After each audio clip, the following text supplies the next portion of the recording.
Sometimes the most prestigious path, the path that everybody thinks you should obviously take towards success, prestige, a high pay, a high salary, the corner window office, isn't necessarily the path you end up taking.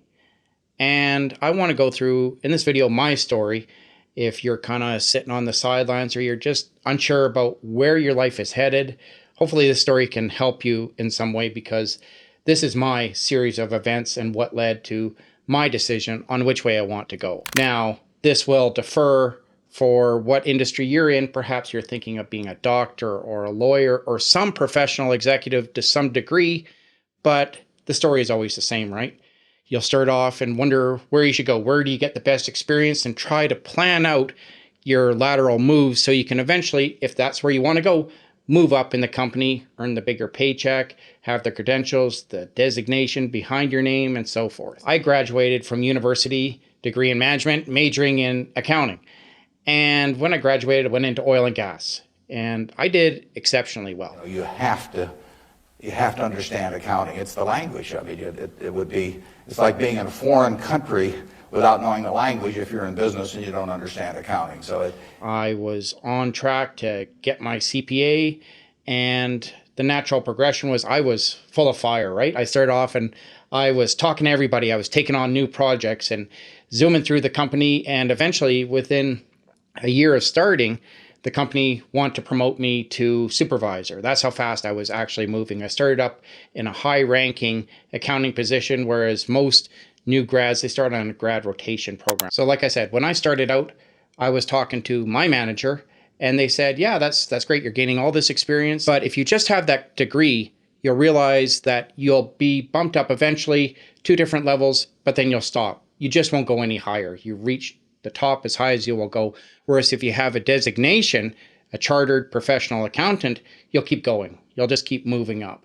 And so that's true with a lot of different professions. I find that teachers want to eventually become principals, that doctors, well, eventually they want to move up and become specialized in something perhaps, or receive some sort of recognition. Lawyers want to become partners eventually, right? So that's what everybody assumes, that you eventually want to move up and be leader to some degree, right? Everybody wants to be king or leader. At least that's how it is in your 20s, right? You're full of fire and ambition, and you have a real drive towards you. I enjoyed the rhythm of accounting, looking into numbers. You have to be great with people to a degree. I was just that. So I fit and could check all the boxes, right? And it sounds so hokey, but I grew up in my teenage years in the 90s. So one person I really gravitated towards was Captain Picard. If you've ever watched Star Trek: The Next Generation, I modeled my attitude, my behavior around him, because he was very professional. He knew how to act, how to respond to people. So if you have great people skills and you're able to interact with a variety of different people, work well with others, and you're pursuing some sort of designation, and you're wondering if what is the correct path? Like, how will I know what I want to do? I can tell you this, that I've learned that your priorities will constantly shift, right? Decade to decade. You won't be the same person in your 20s that you will be in your 30s and your 40s, because maybe you'll get a family. Maybe you'll find out you don't like the same, or you once did, but it wasn't what you thought it would be. Some of the challenges that I found with going for my CPA were, well, you start off, you have annual dues that have to be paid every year. 2, you have the time it takes, right? You have to study for courses, right? So if you have your degree, that's great, but you are required, and these are ever changing, but to take 6 to 8 different courses a long way to getting that CPA designation, plus some exams. So you have study time. So you maybe have 1 class a week. So you still have to get there. You have the commute time. The class is 3 hours, commute back, prep time, all that. So that's 1 evening a week, plus the weekends, right? So it can be anywhere from 15 to 30 hours a week that you're studying for courses. Like 30 hours is a lot. Like if you break that down, that's what, 4 hours a day? Like, or that's an entire weekend, including Friday. Like that's a huge chunk of time.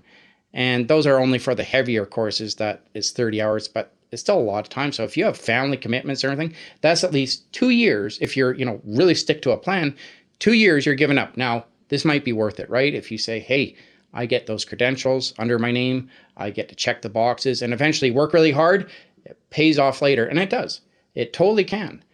but you really have to think about what you're giving up in the meantime. And one of the third things that I didn't really care for as much, but this is a preference, is they really monitor you. And I think that's great. Like, I'm, totally law abiding. You have to report, have you been involved in any crimes or anything? No, of course not. Nothing like that.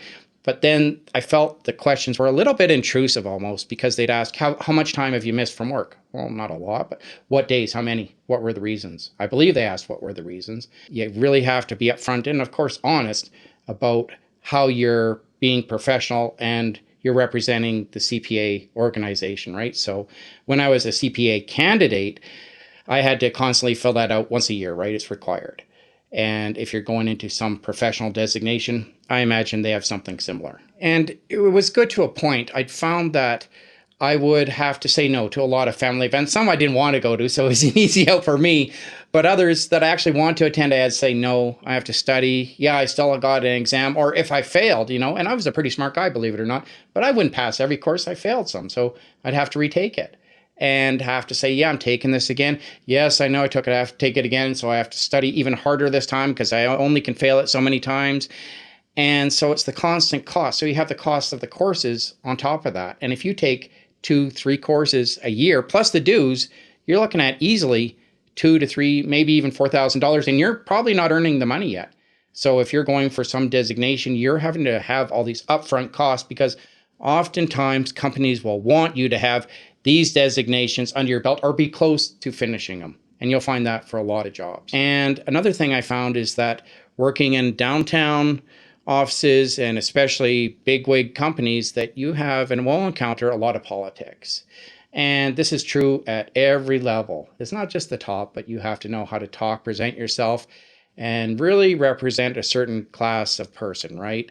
And I had no problem with that for the longest time. I'm pretty good, but you develop these skills over time. You learn how to read people, how to talk, when you should answer, when you should just kind of keep quiet and not say anything, and how to really present the best of yourself to the company. And my commute took me over an hour, because we lived in the big city, took an hour to get to work. So you left at just before 7. You weren't home till just before 6 o'clock. Then you have to study. So that's 3 to 4 hours of studying. And one of my most challenging times was I'd work really hard, right? Like, I would work hard, but then I just crash. And I found after a few weeks or months, I was just burnt out. I couldn't go anymore, right? And then I get my energy back and I could go for a few more weeks or months, or like hard. And the hardest time I ever did, to give you, a comparison, is I worked a full-time job. I had a part-time job as a supervisor in a grocery store to make ends meet. And on top of that, I was also taking one of those 30-hour courses. And on top of that, we had a set of twins, 5 years old at the time. So in fairness, my wife was taking care of them mainly, but I was still having to help out. So talk about a full plate. And I made it 3 months, but I found I was just burnt out, right? And that was when I wanted to become a certified financial analyst, right? I want to delve into details of stocks and all of that, and really know backwards and forwards all the financial ratios, go over company assets, all of that. I was really into it. And that's what I thought I wanted, right? Because when you're younger, you just see the titles, you see the name, you see the prestige, and you just go by what you see and hear, right? But you don't see the background of it. For CPA, and I imagine a lot of other top executives, it's long hours, and it's not all glamorous, like big meetings and stuff like that and traveling around. No, it's sitting in an office, poring over data, analytics, spreadsheets, really being able to solve problems, and always having to have the most up-to-date skills and finding out an answer. And you'll find that with public accounting firms as well. I never went for the public accounting firms. I won't get into too much detail on why, but one of the reasons was I heard that, and this is confirmed, that they work long hours. And I asked a guy, how many hours do you work? I've heard you work like 70-hour work weeks sometimes. And he's like, 70. If you work only 70-hour work weeks, your boss looks at you like, what are you doing? Do you not care enough? It's more like 80, 90-hour work weeks. And one other girl, a coworker of mine, told me I was half an hour late one time. Half an hour. And I got pulled in and told, do you really care about this job? Like, are you serious about it? I was half an hour late one time. And if you don't know the answer, like most corporate jobs, you can only say that so many times and then they'll start looking at you. So you're under constant pressure to figure things out on your own. Now, I'm not asking for anybody to hold my hand or whatever. I understand that. Sometimes you do need the training, but so often you'll find you just have to figure things out.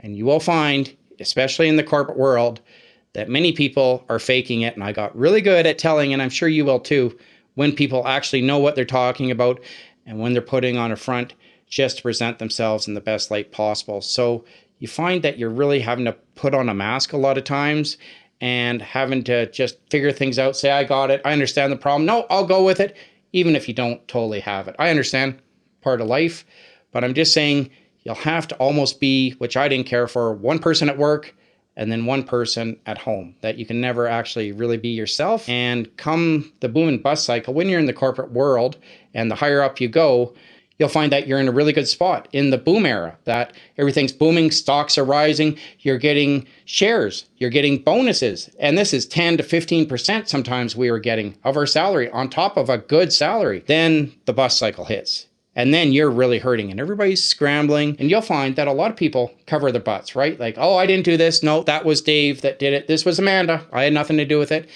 And after a while, that starts to wear on you.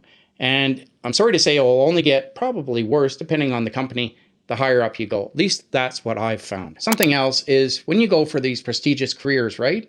Well, you'll find that, well, you're so focused, right? Just with the demand on your time, you don't have time for anything else. So you probably won't have a hobby. You won't be doing much outside of this because it all revolves around work, right? And studying, because you can't really take up an art hobby for, painting for 10, 15 hours a week. Even 5 is a challenge. I'm not saying it can't be done, but with the commute and everything else, I don't think so. And like everything, right? Like taking the courses, the exams, you'll find some things you're really prepared for. At least I did for exams. So everybody's different, but often you have to find quiet places to study. You have to have time to go over problems and questions. Oftentimes you might be presented with a mentor. Maybe this will be at your work or they'll connect you with one. I always find that the work mentors are better because they're right there rather than typing someone on the computer, right? Because I got hooked up with a few mentors that I don't want to diss anybody. Maybe they were just in a bad mood or having a bad day, but I'd ask them a question. They say, I'm here just to be your mentor and counsel you, not to walk you through every little phase. And I'm like, okay, well, I just asking some questions, like any tips on what to look for, how to handle this. I thought that's what you were supposed to do, but okay, that's the avenue or way you want to take it. Sure.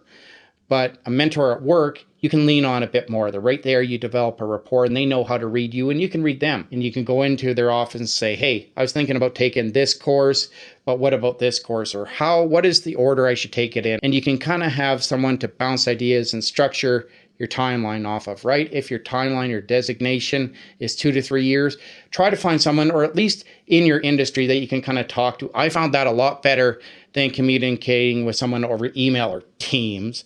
That works a lot better. You can go down, meet with them for coffee once a week or even once a month. And one of the best pieces of advice that I can give you, and this happened to me, is that I looked at one of my supervisors in my company, a large company of like 2,000 people.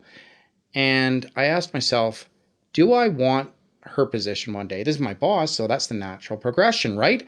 I'll eventually move up and in 10 years or something, I take on a position similar to that. And I'm like, no. Well, why not? Well, she works long hours and it's pouring over data and analytics and just analyzing these royalties and numbers. And that is actually of no interest to me. Well, what do you want to do? Why are you doing this? I don't know. Why am I here? And it's that little revelation I had. And I'm like, that's when I started to change career paths and I started shifting because I looked down the road. And that's one of the best things you can do is just sit for a while and think about where you're going. Like really think about it and envision, okay, well, in 10 years, I'm going to be doing this. In 20 years, I'll probably want, end up in a position like this if I have these credentials. Well, what does that look like? What's that position entail? And is that something I want to do? And I'm like, no, I wanted the big title, but I don't want to do that kind of work. Well, then you have to find something else. Well, what else do you want to do? And your priorities start shifting because eventually you realize you don't want to be king after all, that you don't want the headaches or the hassle.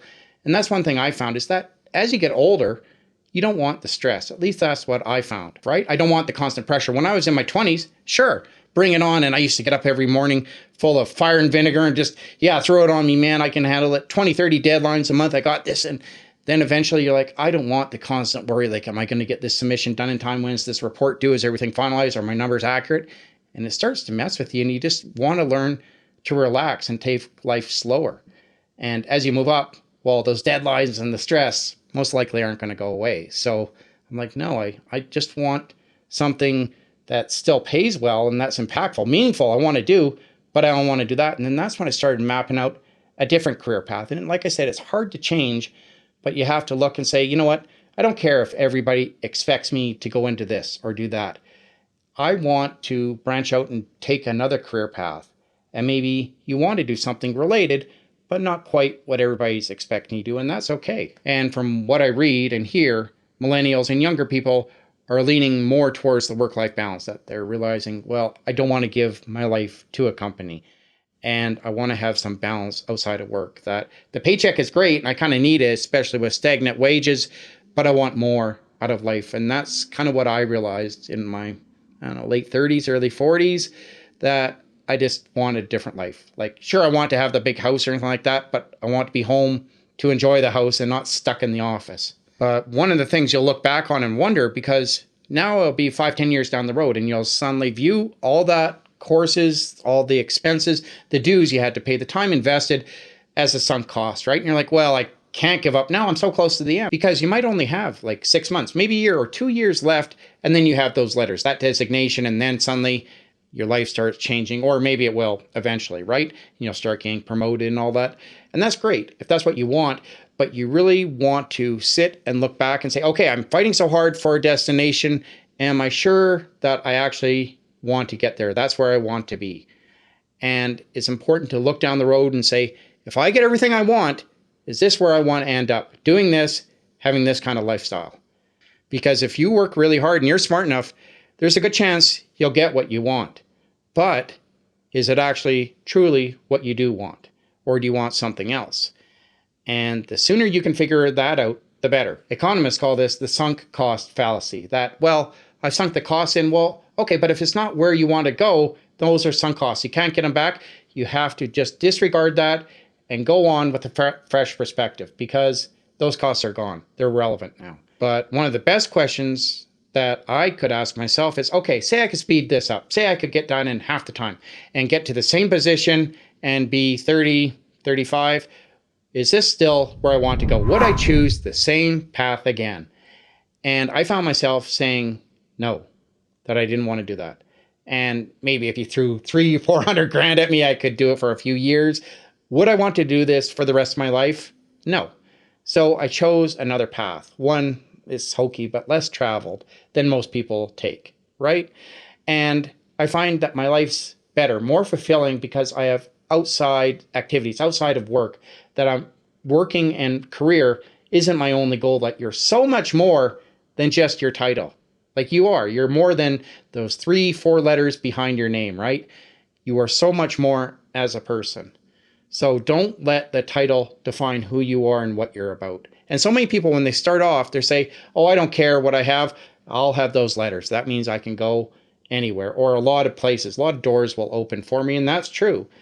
But degrees no longer hold the same prestige as they used to. That's why so many people now have to get designations if they want to get anywhere. The scary thing is, I don't want to imagine the world eventually in 10, 20 years when everybody has a designation and suddenly the bar is set that much higher. But I realized that not getting my CPA wasn't success or failure. It was me not giving in to a predetermined notion of what other people determined should be my success. That I was more than capable of getting my CPA if I wanted it. It would take a lot of work, but I could have done it.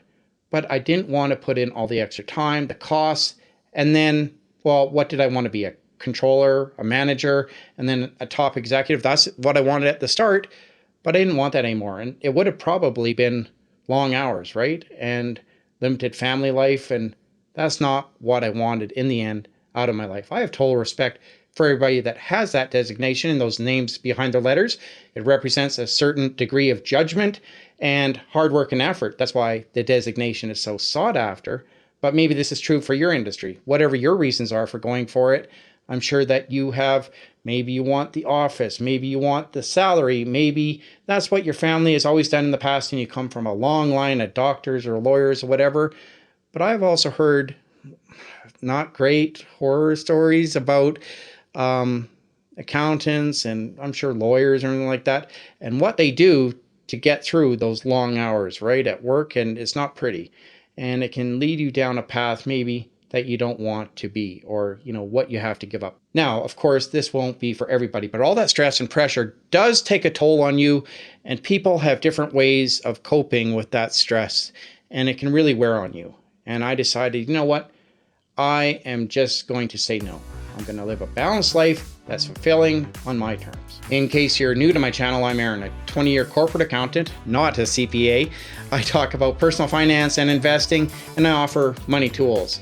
If this sounds like something you'd be interested in, consider subscribing to my channel. I live in Western Canada, and if you drop me a comment with whatever you want to say or whatever, I'll message you back. I'll probably talk your ear off. Love to hear from you, and I'll respond and hear where you're at in your journey. And I'll leave you with this. One of the biggest things that I realize is I talk a lot about stocks, right? And ETFs and houses and investments on this channel, of course, because it's personal finance.